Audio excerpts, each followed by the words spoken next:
Hello there. Welcome to Moody Institute of Science. We're going to explore several different realms of God's creation. Before we're finished, I think you'll agree that our God is a wonderful God. The psalmist said, "The heavens declare the glory of God, and the firmament showeth his handiwork." So let's begin with astronomy. We think of the stars as little points of light that we see only at night. But our sun is a star. To us, it doesn't look like the other stars in the sky, but that's just because we're so much closer to it than to any of the others. The reason our Earth is so close to the sun is that it's one of the sun's family. That is, one of the 9 planets that revolve around the sun and make up what we call the solar system. But that sun, just how large is it? Well, if it were hollow, you could drop more than 1 million spheres the size of our Earth down inside and rattle them around. For the sun is about 1,500,000 times larger than our Earth. Away out there in the heavens are other stars so much larger that they make our sun but a speck in comparison. How far away are they? Well, let's take a trip from our sun just to that nearest star out there in space. To make the journey, we'll travel at the speed of light, 186,000 miles per second. Let's say that we begin our journey on January 1st. At exactly 12 o'clock noon, we leave the sun and hurtle into space at this inconceivable speed. In 8 minutes and 19 seconds, we have passed the orbits of Mercury and Venus and have spanned the 93 million miles that separate the Earth from the sun. We continue on, passing Mars, Jupiter, Saturn, Uranus, Neptune, and at 5:31, we reach Pluto, the last sentinel outpost of our solar system. And remember, we have traveled 3,675,000,000 miles, and it's still January 1st. But wait a minute. Our journey was to the nearest star, not to the limits of the solar system. We haven't even started our trip yet, for we must continue to travel as the days, the weeks, and the months pass. Finally, a whole year goes by. Then 2 years. 3. 4 years. Then finally, on April 19th of the 5th year, we reach Alpha Centauri, that nearest star out there in space. But our telescopes don't stop here. Their searching eyes have probed the depths of space hundreds, thousands, millions, yes, hundreds of millions of light years, and still there are stars beyond. Not many years ago, astronomers were unable to conceive of anything beyond our own Milky Way system. To them, this was the universe.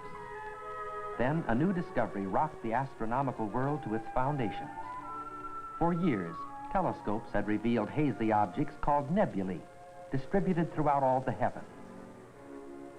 Some of these, such as the Flame Nebula in the constellation of Orion, and this spectacular filamentous nebula in Cygnus, were known to be composed of luminous gas. Many had a definite spiral shape, thought then to be great whirlpools of luminous gas in the process of forming into a star. However, an intense study was begun of the Great Spiral Nebula in Andromeda. Bringing to bear the superb resolving power of the 100-inch telescope, this nebula was found to be made up of individual stars and was, in reality, another galaxy.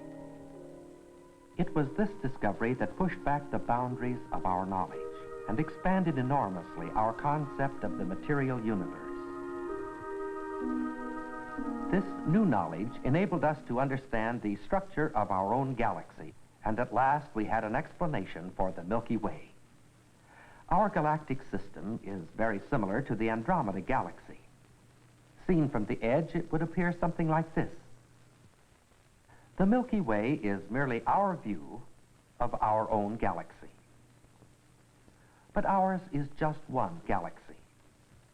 Everywhere we look out in space, there are others. How many stars are there? Astronomers tell us that there are at least 100 billion stars in our galaxy. there are 100 million of these galaxies in known space.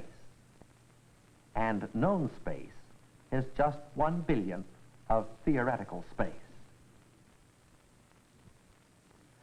So if we would number the stars, we must multiply 100 billion times 100 million times 1,000 million.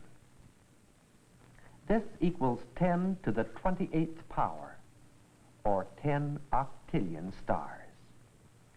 The human mind cannot grasp the meaning of such a number, but maybe this will help. Think for a moment how many grains of sand there are. Sir James Jeans tells us the total number of the stars in the universe is probably something like the total number of the grains of sand on all the seashores of all the world.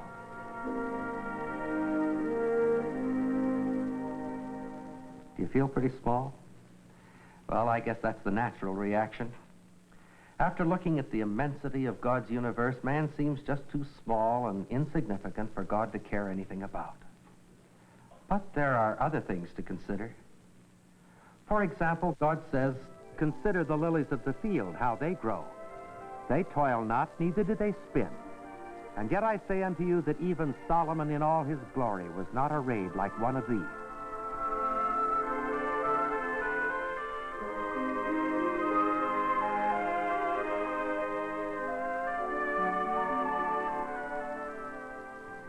Poppies are the field lilies of California. Each year in the spring, they stretch a carpet of gold across the valley. This world of ours may be small, but everywhere about us we see beauty and care lavished upon it. The poppy is a friendly flower.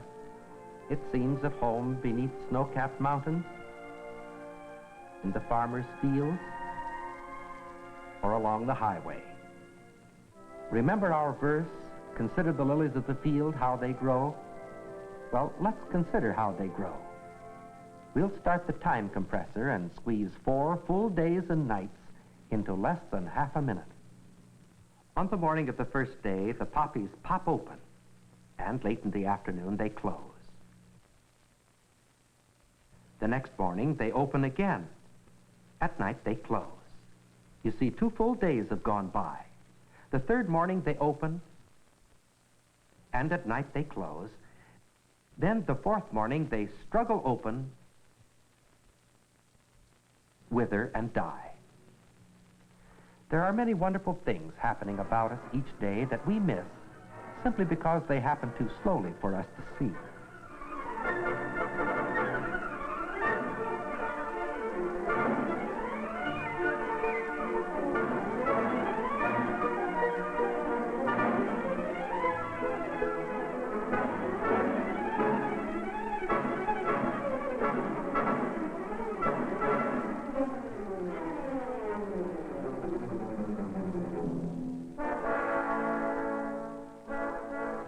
It's not only beauty we miss. Many of the most vital secrets of life remain hidden until the lapse time camera lays them bare.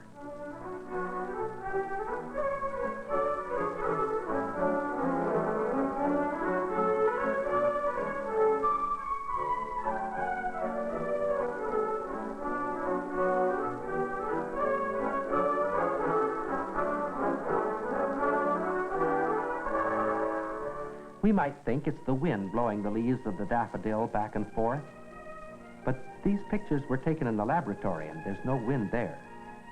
The leaves, you see, grow first on one side and then on the other, giving them this swaying motion. There's a lot of force involved in the growing of living things. The struggle of this azalea bud to open is an example of it. Of course, it's not so evident here, but it's the same kind of force that enables growing roots to lift a sidewalk or crack the foundations of a house. Each flower has its own special tempo of growth as it unfolds. The begonia, for example, is so active that it's almost impossible to keep the camera focused upon it.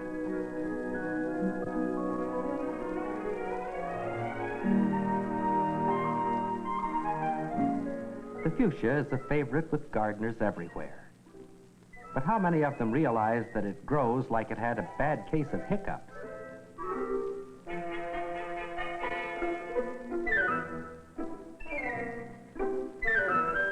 Flowers are as different as human beings.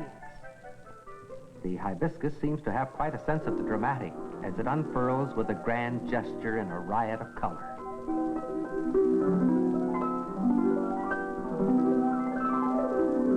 There's an old-fashioned grace about the cyclamen.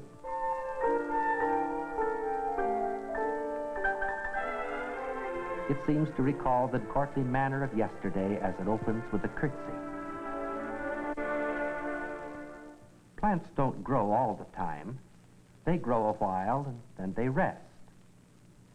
In this rose, for example, there's a period of growth, then a period of rest, then a period of growth, then a period of rest. Our attention has been focused upon the beauty of the plant. But there's something far more vital than beauty. For plants manufacture, directly or indirectly, every bit of food that we eat. As the leaves are exposed to sunlight, the mysterious and wonderful process of photosynthesis carries on. This process is perhaps the most basic and vital in all the world. Without these marvelous food factories, life could not exist upon the earth. But let's look down inside the minute cells of the leaf and see this factory actually in operation. It takes a powerful microscope to study this life-sustaining function. A tiny section of a leaf is placed on the stage of the microscope. And then we look down inside these cells and see the chlorophyll grains, or chloroplasts, marching endlessly round and round inside the cells. Through the action of sunlight, this photosynthetic process takes the carbon from the carbon dioxide of the air and the hydrogen from the water of the ground, mixing them together into carbohydrates, proteins, and other food elements in a way which man has never quite been able to understand and may never be able to duplicate. Photosynthesis certainly is vital to us, but there wouldn't be any photosynthesis. There would be neither food nor life upon this earth if it weren't for pollination. With the reawakening of life in the spring, the landscape is splashed with riotous color. But this beauty isn't just for our pleasure. Something more vital is involved. The purpose of the color is to attract insects, and to add to this eye appeal, there's a bit of nectar, sweet to the insect's taste. But let's see why the flower needs the insect. The anther, located at the end of those hair-like filaments, produces the pollen. These tiny yellow grains have to be transported to the stigmatic surface of a nearby blossom. Without this process, we would have blossoms, but no fruit on our trees. No fruit means no seeds, and in time, no more trees. The insect crawls over the flower in search of nectar, and minute hairs on his legs and body pick up the pollen grains. Thus they are transported to the sticky stigmatic surface of a neighboring flower. Here, these minute pollen grains germinate. The photomicrographic lapse time camera permits us to actually witness this thrilling process of germination.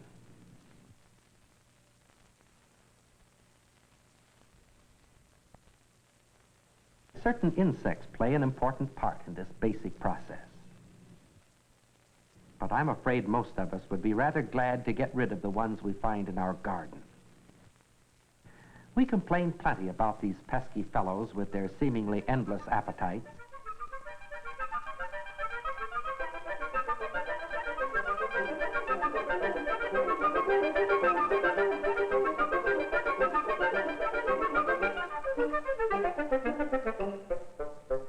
Let's examine the life history of one caterpillar, the anise swallowtail. As the days of the caterpillar's existence as a larva draw to a close, he begins an amazing series of preparations for the next event of his life. The spinning of this silken loop is an important step in that process. After anchoring the ends of the silk thread in just the right spot, he weaves strand after strand until it forms a strong cord.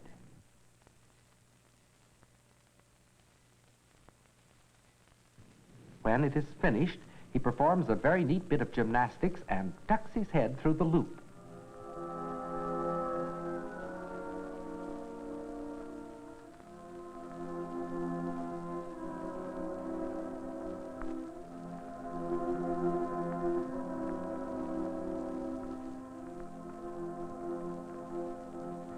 As soon as the loop is just where he wants it, he hangs quietly for a couple of days. During this period, the pseudopods, feet-like organs along the undersurface of his body, mysteriously disappear. After the interval of quiet, the caterpillar's body convulses violently. Then begins a series of rhythmic muscular contractions. All of us know that the caterpillar turns into a chrysalis, then into a butterfly, but few people actually witness the transformation. This is not lapse time photography. This is the actual speed at which the change occurs.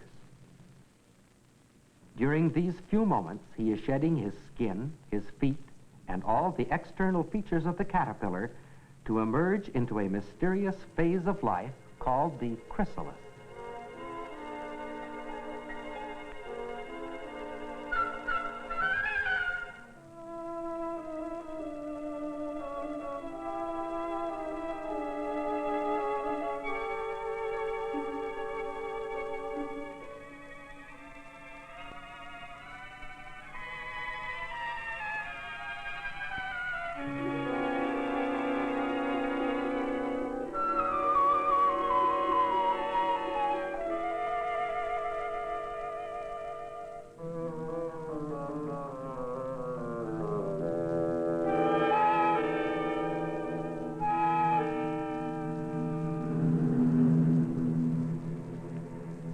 In just a moment, we'll delve into the mysteries of this change in color. But first, let's retrace our steps briefly. Before the caterpillar loses his skin, holding onto the twig is comparatively simple. But when he sheds this skin, he performs an acrobatic feat that makes the man on the flying trapeze look like an amateur. First, he hangs onto the skin by pinching it between the folds of his body. Next, he withdraws what the entomologist terms the cremaster and neatly hooks it onto the branch. It looks as though he might shake himself loose as he struggles violently to rid himself of the rolled-up skin. But we don't need to worry about this.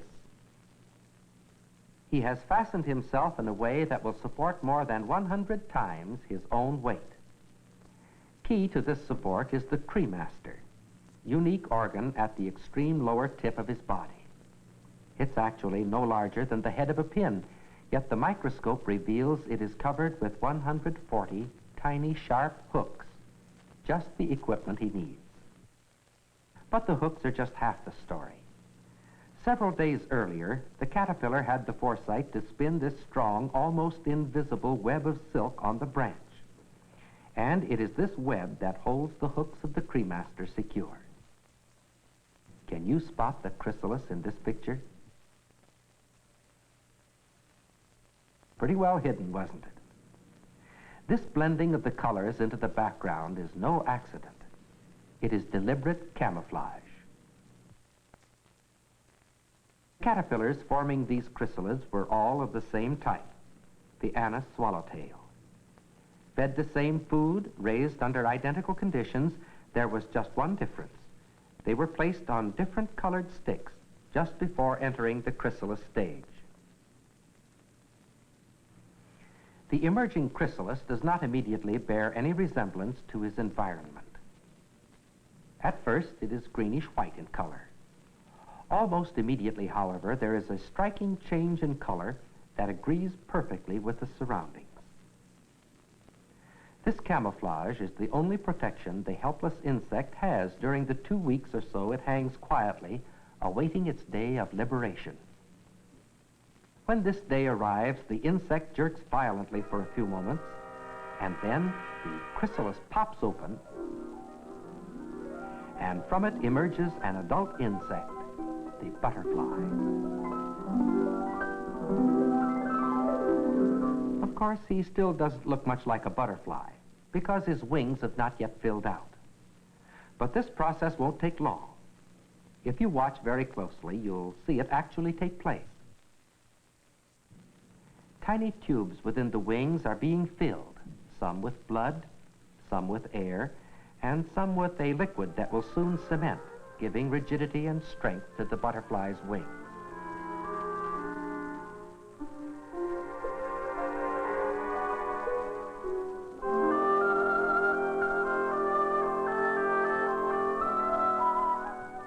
And so the caterpillar pays his debt to society.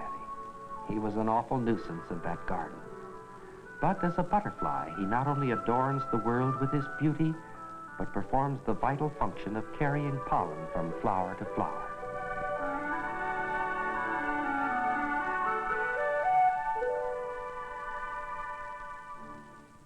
The paramecium has been the biologist's classic example of simplicity.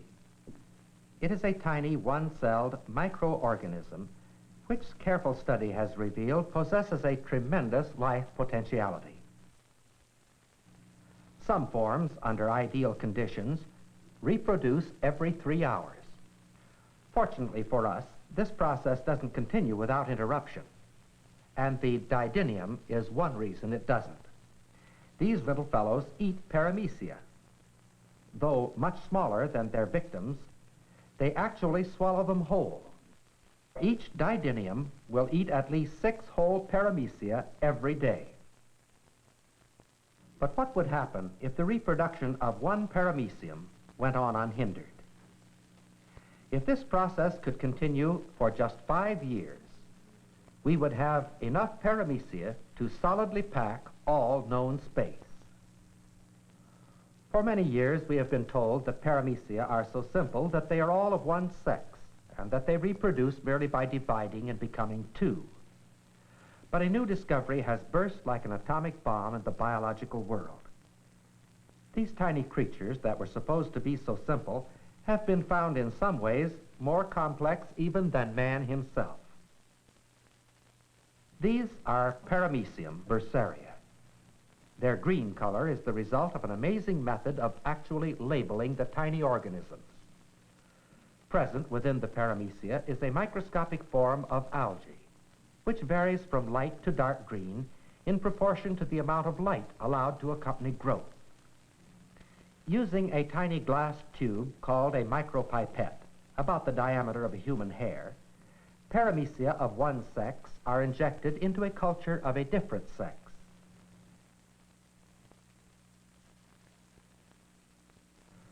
Soon, after the cultures are mixed, the animals assemble into small groups.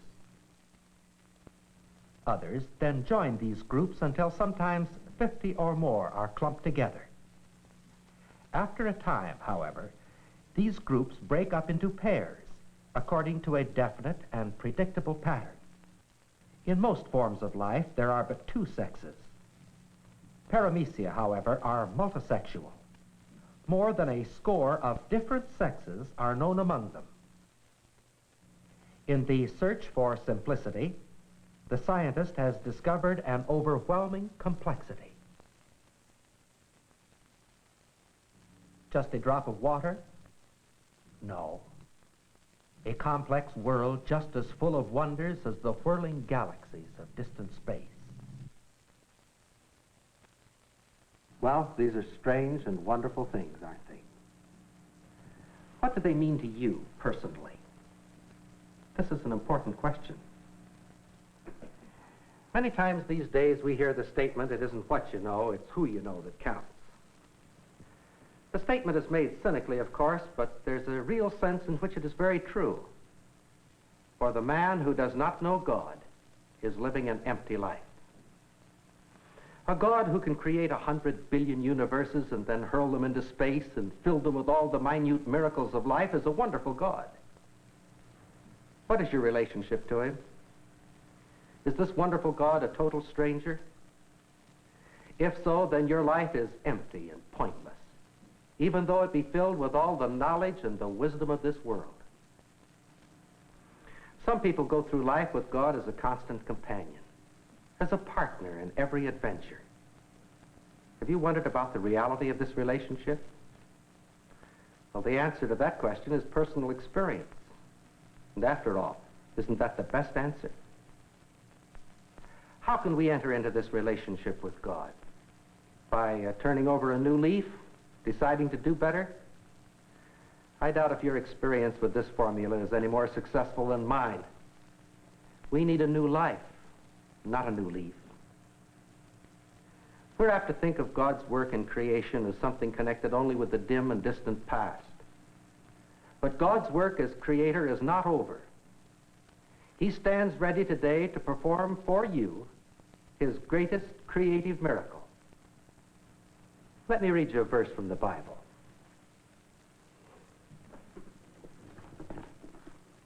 Therefore, if any man be in Christ Jesus, he is a new creation.